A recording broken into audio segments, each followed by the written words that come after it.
Mexico weighs options as Trump tightens oil tariffs on Cuba. President Donald Trump's aggressive campaign to isolate Cuba has placed Mexico's new leader, President Claudia Sheinbaum, in a precarious diplomatic position. As the United States' biggest trading partner and the chief oil supplier to Havana, Mexico is caught between Washington's escalating sanctions and domestic expectations from the left-leaning Morena Party, which traditionally sympathizes with Cuba's communist regime.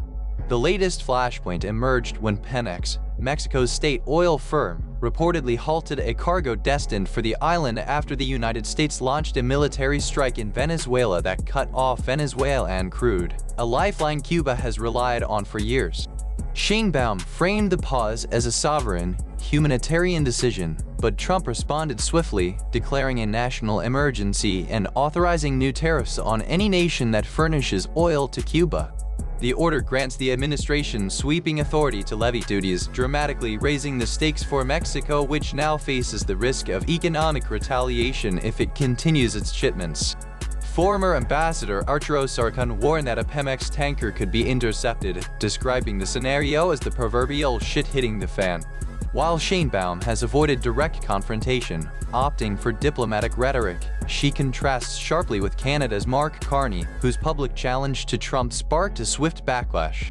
Inside Mexico, officials debate how far the government can absorb U.S. pressure without jeopardizing its counter-narcotics cooperation or sparking a broader political crisis.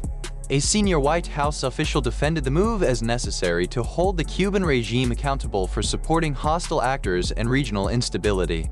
Sheinbaum cautioned that the tariffs could trigger a humanitarian disaster in Cuba, threatening hospitals, food supplies, and basic services, and pledged to seek alternative ways to aid the Cuban people.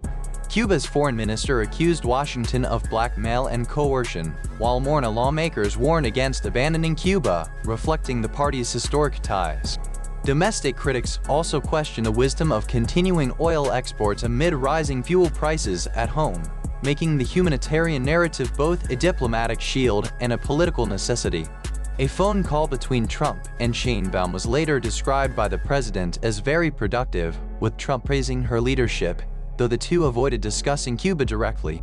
As the U.S.-Mexico-Canada agreement undergoes review, Mexico must balance the threat of U.S. tariffs against the benefits of its partnership on border security and drug trafficking, all while navigating internal political pressures and the looming risk of a humanitarian crisis in Cuba.